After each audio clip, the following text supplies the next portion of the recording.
Welcome back to वाणिज्य educator. मैं मुस्कान चौरसिया और हमने स्टार्ट किया था एनालिसिस ऑफ फाइनेंशियल स्टेटमेंट, जिसको मैंने 3 पार्ट्स में डिवाइड कर दिया था। सबसे पहला पार्ट था कैश फ्लो स्टेटमेंट का बेसिक, पार्ट 2 में हमने कवर किया था कैश फ्लो स्टेटमेंट का फुल फ्लेज क्वेश्चन, और पार्ट 3 में हमने कवर करना था कॉमन एंड कंपैरेटिव साइज का प्रोफोमा, जो कि मैंने आपको साथ के साथ याद कराना है। तो अगर अभी तक आपने प्रीवियस 2 वीडियोस नहीं देखी है तो आप प्लीज चेक करें, आपको बहुत इजीली जो कैश फ्लो स्टेटमेंट का प्रोफोमा याद हो जाएगा। आप एक बार चेक करें और उसके साथ आप फुल फ्लेज क्वेश्चन भी देखें, उसके बाद आप जाके कैश फ्लो स्टेटमेंट स्टार्ट करें तो आपको बहुत हेल्प मिलेगी। इसी तरीके से कॉमन एंड कंपैरेटिव को आप टेकन फॉर ग्रांट मत लें। ये 3 मार्क्स एफर्टलेस मार्क्स है, मतलब कि आपको ज्यादा मेहनत नहीं करनी पड़ेगी और आपके मार्क्स भी अच्छे आ जाएंगे, क्योंकि ये 3 मार्क्स की वेटेज रखते हैं और जो हमारा कैश फ्लो स्टेटमेंट है 10 मार्क्स में से 7 मार्क्स की वेटेज उसकी है। तो आप इसको भी टेकन फॉर ग्रांट ना लें। मैं आपको साथ के साथ प्रोफोमा याद करना सिखा देती हूँ, आपको इजीली क्लियर भी हो जाएगा और याद भी हो जाएगा प्रोफोमा। सबसे पहले हम कॉमन स्टेटमेंट की बात करते हैं, यानी कि common size statement. Common size statement क्यों बनाया जाता है? समटाइम्स ऑर्गेनाइजेशन चाहती होती है कि हम अपनी हर आइटम में कितने कितने का चेंज आ रहा है उसकी परसेंटेज साथ के साथ हम कवर करके रखें, तो इस रीजन से कॉमन साइज स्टेटमेंट बनाई जाती है। ऐसे ही कंपैरेटिव स्टेटमेंट बनाई जाती है जब हम क्या करते हैं, अपने प्रीवियस ईयर को करंट ईयर से कंपेयर करते हैं और उसके जो चेंज होता है उसका एब्सोल्यूट चेंज प्लस उसकी परसेंटेज चेंज को हम लेकर चलते हैं, जिससे कि हमारे को कंपैरिजन मिल जाता है कि पिछले 2 साल 3 साल में हमारे ऑर्गेनाइजेशन में जो हमारी एक्टिविटीज है उसमें कितने परसेंट का और कितना एब्सोल्यूट चेंज है। तो इस रीजन से हम लोग क्या करते हैं, कॉमन साइज स्टेटमेंट और कंपैरेटिव साइज स्टेटमेंट को बनाते हैं। तो सबसे पहले हम प्रोफोमा देखते हैं, बैलेंस शीट का प्रोफोमा, साथ में रेवेन्यू फ्रॉम ऑपरेशन जो है, और साथ में ही हम देखेंगे अपना स्टेटमेंट ऑफ P&L का प्रोफोमा। तो हम सबसे पहले अपने टॉपिक पे चलते हैं। ये है हमारा बैलेंस शीट का प्रोफोमा। बैलेंस शीट को याद रखना, बैलेंस शीट 2 पार्ट्स में डिवाइड है, क्योंकि ये हमारी कंपनी की बैलेंस शीट है। इस रीजन से ये जो बैलेंस शीट है ये वर्टिकल बनेगी। वर्टिकल में सबसे पहले आता है हमारा इक्विटी एंड लायबिलिटी, और नेक्स्ट हमारा पार्ट जो है डिवाइडेड है असेट्स में। तो इक्विटी एंड लायबिलिटी को याद रखना कि 3 पार्ट्स में ये डिवाइडेड है, क्योंकि इक्विटी एंड लायबिलिटी में सबसे पहला पॉइंट आता है इक्विटी का। इक्विटी क्या है? हमारे शेयर होल्डर्स फंड है, तो इक्विटी का पॉइंट चला जाएगा शेयर होल्डर फंड्स में। लायबिलिटी हमारी 2 तरीके की होती है, एक होती है हमारी नॉन करंट लायबिलिटी, नेक्स्ट होती है हमारी करंट लायबिलिटी। इसी तरीके से असेट्स भी हमारे क्या होते हैं, 2 तरीके के होते हैं, एक तो होते हैं हमारे नॉन करंट असेट्स, नेक्स्ट होते हैं हमारे करंट असेट्स। तो अल्टीमेटली यहाँ पे हमारे जो पूरी बैलेंस शीट है वो 2 पार्ट में डिवाइडेड है। उन 2 पार्ट में हमारे 5 पार्ट्स जो है वो कवर है। सबसे पहले आ जाता है हमारा share holders fund. Share holder fund जो है 2 पार्ट में डिवाइड है, एक तो है शेयर कैपिटल, नेक्स्ट जाता है हमारा रिजर्व्स एंड सरप्लस। यानी कि शेयर होल्डर फंड में 2 हमारे पॉइंट्स कवर है, एक तो है शेयर होल्डर्स की जो कैपिटल है यानी कि शेयर कैपिटल, नेक्स्ट आएगा हमारा रिजर्व्स एंड सरप्लस। उसी तरह से नेक्स्ट हमारा पॉइंट आ जाता है non current liability. Non current liability कौन सी है? हमारी जो लॉन्ग टर्म बोरोइंग हो गई और जो लॉन्ग टर्म हमारे प्रोविजन हो गए। हमारे को एक बोरोइंग याद रखना है, एक हमारे को प्रोविजन याद रखना है, इसमें भी 2 ही पॉइंट्स है। करंट लायबिलिटी में हमारे को क्या याद रखना है? करंट लायबिलिटी हमारी कौन सी होती है? Short term liability. तो यानी कि इसमें आ जाएगी हमारी short term borrowing, short term provision, plus इसमें आ जाएगा trade payable and other current liability. अब देखो, जो हमारे पिछली जो आइटम थी नॉन करंट लायबिलिटी की, उसके 2 पॉइंट्स थे, उसी के 2 पॉइंट सेम हमारी थर्ड यानी कि करंट लायबिलिटी में आ रहे हैं, जो कि है बोरोइंग और प्रोविजन। क्योंकि करंट लायबिलिटी शॉर्ट टर्म होती है तो हमने शॉर्ट टर्म लिख दिया। साथ में क्योंकि ये हमारी करंट लायबिलिटी है, इसमें 4 आइटम्स इंक्लूड हो रही है। एक item extraordinary trade payable, next आ रही है other current liability. Other current liability तो हमें याद रहेगी क्योंकि अदर कोई भी हो सकती है। ट्रेड पेबल एक एक्स्ट्रा एड ऑन हो रहा है, तो अल्टीमेटली इक्विटी एंड लायबिलिटी को ध्यान रखना हो तो कैसे याद रखेंगे? सबसे पहले तो इक्विटी है तो शेयर होल्डर्स का फंड अलग से हो जाएगा, शेयर होल्डर फंड बन जाएगा। दूसरा लायबिलिटी, लायबिलिटी अपने आप में 2 तरीके की होती है, एक तो होती है हमारी नॉन करंट, एक होती है हमारी करंट। शेयर होल्डर फंड्स भी 2 पार्ट में डिवाइडेड है। करंट लायबिलिटीज जो है हमारे 4 पार्ट में डिवाइडेड है, और नॉन करंट लायबिलिटी हमारी 2 पार्ट्स में डिवाइडेड है। 2 पार्ट्स में जो हमारी नॉन करंट लायबिलिटी डिवाइडेड है वही सेम जो है हमारी करंट में भी आ रही है, बस नॉन करंट में लॉन्ग टर्म जाएगी और करंट में हमारी शॉर्ट टर्म चली जाएगी। 2 पॉइंट एक्स्ट्रा एड ऑन हो जाएंगे, जो कि होगा ट्रेड पेबल के नाम से, एक हो जाएगा हमारा अदर करंट लायबिलिटी के नाम से। फिर हम टोटल कर लेंगे तो हमारे इक्विटी एंड लायबिलिटी का टोटल आ जाएगा। असेट्स हमारी 2 पार्ट में डिवाइडेड है, एक तो है नॉन करंट असेट्स, एक है हमारी current assets. Non current assets में क्या क्या आ जाएगा, एक तो आएंगे फिक्स्ड असेट्स। फिक्स्ड असेट्स आगे 2 पार्ट में डिवाइडेड है, एक तो है टेंजिबल, एक है इंटेंजिबल।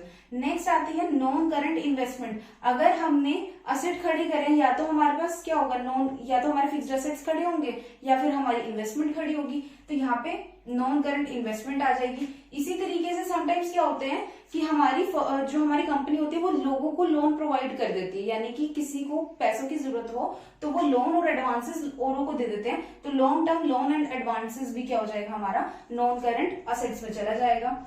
इसी तरीके से करंट असेट्स में हमारी आइटम इंक्लूड होगी सबसे पहले current investment, inventory, trade receivable, cash and cash, short term loan and advances, other current assets. यानी कि यहाँ पे जो हमारे सबसे पहले जो हमारी नॉन करंट इन्वेस्टमेंट थी वो यहाँ पे आके करंट इन्वेस्टमेंट बन जाएगी, जो long term loan and advances थे वो short term loan and advances बन जाएंगे। करंट इन्वेस्टमेंट के साथ साथ हमारी inventory, trade receivable, cash and other current assets. तो यानी कि असेट्स आगे 2 पार्ट्स में डिवाइडेड है, नॉन करंट जिसके आगे 3 पार्ट है, करंट असेट्स में डिवाइड है, मतलब जो दूसरा पार्ट है वो करंट असेट का है और उसमें 6 पार्ट्स आगे और डिवाइडेड है। तो ये तो होगी हमारी बैलेंस शीट और यहाँ पे हमारा टोटल आ जाएगा। ये दोनों टोटल जो है हमारा इक्वल होगा तभी हमारा आंसर ठीक होगा। तो ये तो थी हमारी आइटम्स बैलेंस शीट की। बैलेंस शीट में जब हम कॉमन साइज स्टेटमेंट बनाएंगे तो सबसे पहले हम नोट नंबर 1 बनाएंगे। नोट नंबर का एक कॉलम होगा, 2 कॉलम जो होंगे एब्सोल्यूट अमाउंट के होंगे, जो कि यहाँ पे सबसे पहले आएगी प्रीवियस ईयर की अमाउंट, यहाँ पे आएगी करंट ईयर की अमाउंट, और साथ ही साथ हम क्योंकि परसेंटेज भी निकालेंगे तो यहाँ पे प्रीवियस ईयर की परसेंटेज, यहाँ पे करंट ईयर की परसेंटेज। अब ये ध्यान रखना परसेंटेज निकलेगी कैसे, यहाँ पे जो अमाउंट आएगी ना टोटल की, यहाँ पे अगर हमारा प्रीवियस ईयर का सपोज 2x है और यहाँ पे हमारा टोटल जो जा रहा है वो कितना है, XXX है, यानी कि 3 टाइम x है। तो अगर मुझे यहाँ का अपना बैलेंस निकालना है तो वो कैसे निकलेगा, XX अपॉन XXX इंटू 100। तो ये मेरा क्या निकल के आ जाएगा, PY का परसेंटेज ऑफ प्रीवियस ईयर निकल के आ जाएगा, जो हमारा परसेंटेज निकल के आ रही है पर्टिकुलर आइटम की। सपोज मैंने निकाली है शेयर कैपिटल की। अब ऐसे में करंट ईयर की अगर मेरे पास एब्सोल्यूट अमाउंट है शेयर कैपिटल की YY यानी कि Y, और यहाँ पे हमारा टोटल है YYY, तो मैं ऐसे कैसे निकालूंगी इस अमाउंट को, यहाँ पे जो करंट ईयर की होगी YY अपॉन YYY इंटू 100। तो यहाँ से मेरी शेयर कैपिटल की अमाउंट निकल के आ जाएगी, जो कि क्या होगी, परसेंटेज निकल जाएगा मेरा, और यहाँ पे हमारा टोटल परसेंटेज यहाँ पे 100 आएगा। यहाँ पे जितनी भी परसेंटेज आएगी निकल के, इन सबका जब आप एड ऑन करोगे तो यहाँ पे 100 निकल के आएगा।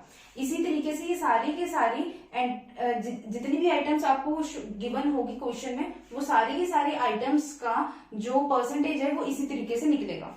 नेक्स्ट आता है हमारा statement of P&L। Statement of P&L में सबसे पहले रेवेन्यू फ्रॉम ऑपरेशन दिया जाएगा। जो रेवेन्यू फ्रॉम ऑपरेशन जो होता है वो अपने आप में 100% होता है। रेवेन्यू फ्रॉम ऑपरेशन के बेसिस पे ही पूरा क्वेश्चन होता है, ये अपने आप में 100% है। यानी कि यहाँ पे जो अमाउंट दे रखी होगी प्रीवियस ईयर की और जो करंट ईयर की, वो अपने आप में 100% होगी। अपॉन में रेवेन्यू फ्रॉम ऑपरेशन ही आपको लेके चलना है, तभी आपकी परसेंटेज ठीक निकल के आएगी। रेवेन्यू फ्रॉम ऑपरेशन में आप एड ऑन कर दोगे अदर इनकम, तो आपके पास क्या निकल के आ जाएगा, टोटल रेवेन्यू निकल के आ जाएगा। टोटल रेवेन्यू जो 1 + 2 को जब आप दोनों को ऐड कर दोगे तो टोटल रेवेन्यू आ जाएगा।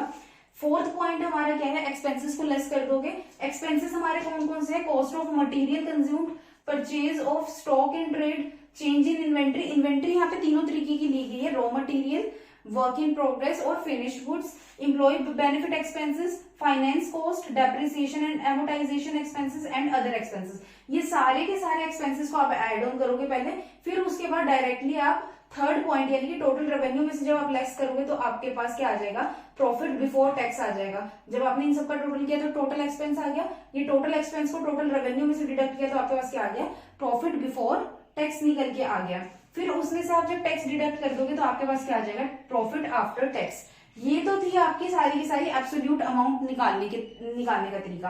अब आप ये देखो कि आपको परसेंटेज कैसे निकालनी है।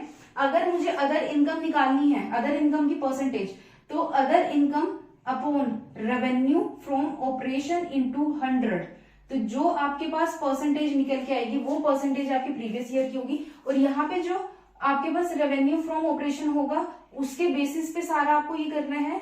यहाँ पे जो आपको रेवेन्यू फ्रॉम ऑपरेशन जो दे रखा होगा, यहाँ की सारी आइटम्स उसके साथ आपको लेके चलनी है। मतलब कि यहाँ पे जो रेवेन्यू फ्रॉम ऑपरेशन दिया होगा ना जो आपको करंट ईयर का, और यहाँ पे जितनी भी आइटम्स दे रखी होंगी उसके बेसिस पे आप परसेंटेज निकालना। ये परसेंटेज निकालने का फॉर्मूला है, और ये 100% यहाँ पे जितनी भी आइटम्स हैं आप इन सारी आइटम्स को सेपरेटली ऐड करोगे तो आपका 100% बनना चाहिए, जिससे कि आपका आंसर ठीक आ जाएगा। ये तो था हमारा कॉमन स्टेटमेंट का। अब मैं आपको बताती हूँ कंपैरेटिव स्टेटमेंट में कैसे निकलता है। सारा का सारा परफॉर्मा सेम रहेगा, परफॉर्मा में कोई चेंजेस नहीं रहेंगे। यहाँ पे एब्सोल्यूट चेंज है, ये एब्सोल्यूट चेंज अपने आप में हट जाएगा, ये एब्सोल्यूट चेंज नहीं रहेगा, और ये जो परसेंटेज चेंज है ये परसेंटेज चेंज भी नहीं रहेगा। ये प्रीवियस ईयर और करंट ईयर कुछ नहीं रहेगा। जो प्रीवियस ईयर की अमाउंट दे रखी होगी वो ऐसी ही आपको लिखनी है, करंट ईयर की ऐसी ही लिखनी है। यहाँ पे क्योंकि आप कंपैरिजन कर रहे हो तो इस पॉइंट को हम ए मान लेंगे, इसको हम बी मान लेंगे। तो बी माइनस ए, यानी कि अगर मैं करंट ईयर में से प्रीवियस निकाल दूंगी तो मेरे पास सी निकल के आ जाएगा, जो कि क्या होगा, चेंज, जो एक्चुअल में क्या होगा, चेंज होगा। तो चेंज इन मतलब जो भी हमारा चेंज आ रहा है पर्टिकुलर आइटम्स में, तो वो चेंज आ जाएगा। और ऐसे ही C अपॉन ए इंटू 100 कर दूंगी तो ये मेरा क्या आ जाएगा, परसेंटेज चेंज निकल के आ जाएगा। बस सिर्फ इतना डिफरेंस है। यहाँ पे जितनी भी आइटम जो भी आपकी अमाउंट आएगी वो कैसे आएगी, जैसे सपोज आपको शेयर कैपिटल दे रखी है प्रीवियस ईयर की, ये करंट ईयर की, तो करंट ईयर की शेयर कैपिटल में से प्रीवियस ईयर की शेयर कैपिटल आप डिडक्ट कर दोगे तो यहाँ पे आपके पास क्या निकल के आ जाएगा, यहाँ पे आपके पास चेंज निकल के आ जाएगा, जो कि आपका एब्सोल्यूट या नॉर्मल चेंज होगा। और उसके बाद जब आप अपॉन में प्रीवियस ईयर को ले जाओगे इंटू 100 कर दोगे यानी कि चेंज में, तो आपके पास क्या निकल के आ जाएगी, परसेंटेज निकल के आ जाएगी। बाकी सारा परफॉर्मा बिल्कुल सिमिलर रहेगा, कोई चेंजेस नहीं रहेंगे। यहाँ पे भी सेम ऐसे होगा, एब्सोल्यूट चेंज हट जाएगा, प्रीवियस ईयर की amount as it is, current year की एज इट इज। यहाँ पे परसेंटेज ऑफ क्या कहते हैं रेवेन्यू फ्रॉम ऑपरेशन ना आके यहाँ पे प्रीवियस ईयर नहीं होगा, यहाँ पे आ जाएगा चेंज। वो चेंज कैसे निकल के आएगा, इसको हम ए मान लेंगे, इसे हम बी मान लेंगे।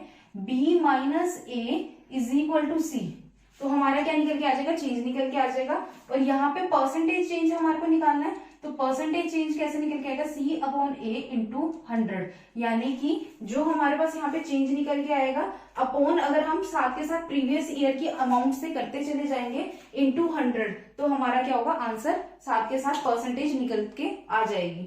तो ये तो था हमारा कॉमन एंड कंपैरेटिव का परफॉर्मा। इसके बेसिस पे आप क्वेश्चन करेंगे तो आपको क्वेश्चन इजीली क्लियर भी हो जाएंगे और आंसर भी ठीक आ जाएगा। Thank you.